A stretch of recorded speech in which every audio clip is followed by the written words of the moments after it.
Alguns casos de síndrome de QT-longo podem ser sindrômicos, como a síndrome de Jervell e Lange-Nielsen, mais raros, mas podem estar associados a uma herança autossômica recessiva. Os sintomas clínicos aparecem em crianças, geralmente antes dos 3 anos de idade. As alterações do eletrocardiograma são bem exacerbadas com intervalo QT, em geral acima de 500 milissegundos, e os pacientes podem apresentar surdez congênita neurosensorial. Os sintomas são desmaio, parada cardíaca recuperada e, eventualmente, síndrome de morte súbita infantil.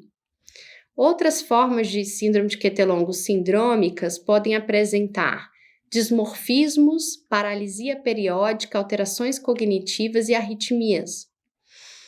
Na síndrome de Andersen-Tawil associada ao QT-longo tipo 7, a gente observa alterações do intervalo QT, arritmias ventriculares, alterações dismórficas específicas e, eventualmente, paralisia muscular. Já na síndrome de Timothy, chamado síndrome de QT-longo tipo 8, bem observada alterações bem exacerbadas do intervalo QT ao eletrocardiograma, arritmias ventriculares, pode-se observado bloqueio atrioventricular e, eventualmente, o paciente pode ter associado também alterações cardíacas congênitas, como um ducto arterioso patente, um forame oval patente, defeitos do septo atrial e até mesmo tetralogia de Fallot.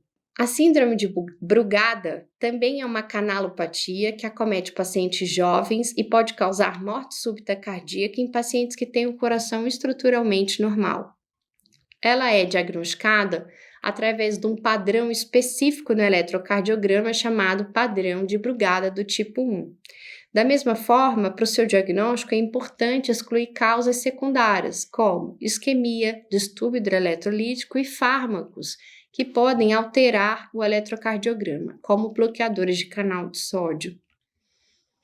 Essa doença acomete 1 a 5 a cada 10 mil pessoas. Ela é herdada de forma autossômica dominante, mais prevalente em homens, e, em geral, a manifestação clínica ocorre entre 20 e 40 anos de idade.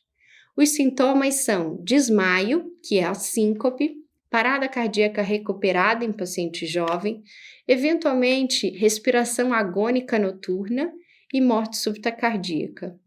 As situações clínicas em que essas condições podem ocorrer são principalmente durante períodos de febre, durante o sono, então período noturno, e período pós-prandial, ou seja, depois de se alimentar. Também está associada à síndrome de morte súbita infantil. A maioria dos casos de alterações genéticas relacionadas à síndrome de Brugada está associada ao gene SCN5A. E o rendimento do teste genético, ou seja, quando eu tenho um diagnóstico clínico baseado no eletrocardiograma e faço um teste genético, é em torno de 20 a 30%. Ou seja, a maioria dos casos que tem um diagnóstico clínico ainda não se encontra a mutação específica. A taquicardia ventricular polimórfica catecolaminérgica, também chamada TVPC, também é uma canalopatia que ocorre causando arritmias ventriculares em pacientes jovens e de coração estruturalmente normais. Essa canalopatia acomete principalmente crianças na primeira década de vida, causando síncopes durante estresse emocional ou durante esforço físico. As alterações típicas no eletrocardiograma são essa taquicardia ventricular com um batimento para cima e para baixo, ou seja, chamada bidirecional. Os principais genes associados a essa condição são genes relacionados a canais de cálcio. Nessa condição, o que a gente observa é diversas alterações proteicas causadas por variantes genéticas, gerando aumento do cálcio no citosol. E sempre que a gente faz esforço físico ou recebe uma descarga de adrenalina, naturalmente a gente já libera esse cálcio dentro das células do coração.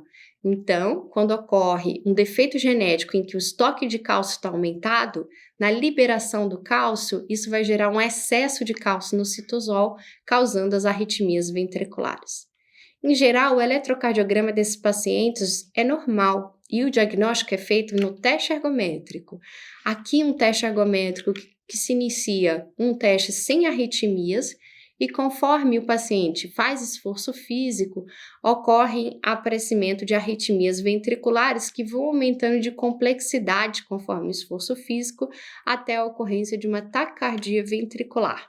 Ao parar o esforço físico, essas arritmias também vão progressivamente subindo até que, em repouso, o paciente não apresente nenhuma arritmia. Essa situação geralmente é reprodutível, ou seja, sempre que o paciente fizer o teste ergométrico, ele vai apresentar essa alteração, contando que ele não esteja medicado. Recentemente foram descritos novos critérios diagnósticos para essa canalopatia e eles incluem, inclusive, o teste genético positivo para uma variante associada a canal de cálcio. Bom, era isso que eu tinha para falar.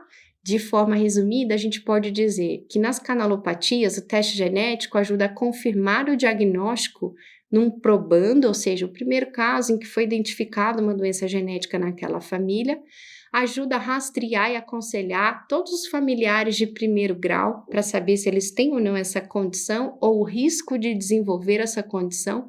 E além disso, o teste genético ajuda a gente escolher o melhor tratamento e estratificar o risco desses pacientes. Obrigada.